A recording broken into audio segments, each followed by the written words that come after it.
to move to Georgia.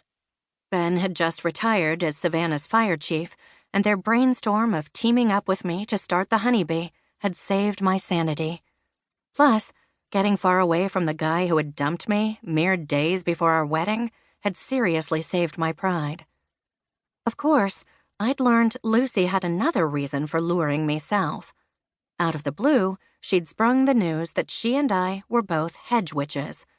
Magic in the kitchen, she'd said, a natural green thumb.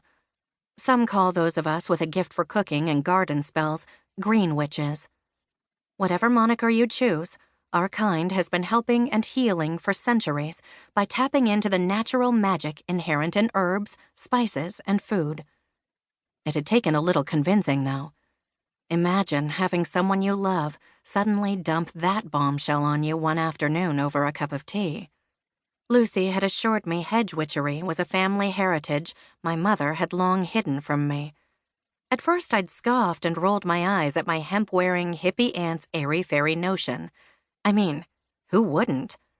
However, I'd eventually realized that it explained an awful lot about my childhood, and my adulthood for that matter, and came to accept my magical gifts. I brought my thoughts back to the present. Near the Anchor Monument, an elderly couple held hands and gazed out toward the water. Suddenly, the woman leaned in and whispered something into the man's ear, and he smiled. They had an aura about them that told me they'd been together for most of their lives, probably had children and grandchildren, and maybe even great-grandchildren. Still, they could make each other smile, still wanted to hold hands. I glanced up at Declan's face, savoring his ice-blue eyes beneath wavy, dark hair. A half-grin softened the solid planes of his cheekbones and jaw. However, his attention had been snagged by something down toward the River Street marketplace, and he missed the question in my eyes. Would we be like that older couple in 50 years? Would we have children and grandchildren too? We'd been engaged for a little more than 4 months, but hadn't set a date for the wedding yet. He'd made only a few mild comments, but I could sense he was getting impatient. From the beginning, Declan had been the one pushing our relationship to the next level. I knew he wasn't at all like Andrew, my erstwhile fiancé of 3 years ago. He'd never leave me at the altar. Still, how could I know we'd make it together in the long run? How could anyone know? Then my gaze cut to Lucy and Ben, and I had my answer. His gentle brown eyes were full of affection as they met hers. They'd met later in life and been married 13 years. I couldn't imagine the way they looked at each other ever changing, not if they lived to be 100. The chemistry between them was undeniable, the roots of their connection tangled deep and strong. Declan and I had been through quite a bit in the year and a half we'd been together. It had been touch and go a couple of times, especially after an incident when I'd nearly killed him with magic.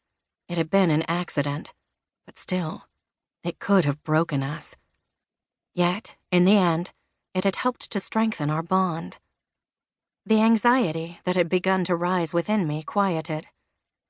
As we continued to walk, I disengaged my hand from Declan's and slid it around his waist. He grinned down at me absently, then looked at the juggler we were approaching. As we watched, he touched a flame of 4 torches and began tossing them into the air. The spectacle lent a dramatic touch to the festive atmosphere. Ben's and Declan's eyes lit up in appreciation, drawn to the flames as only those of a former fire chief and a current firefighter would be. Ben either hadn't noticed the dragonfly or didn't care. Unlike Lucy and me, my uncle wasn't particularly interested in such small magical details. He knew we were witches, of course, and fully supported his wife, his niece, and the other members of our informal coven, the Spellbook Club.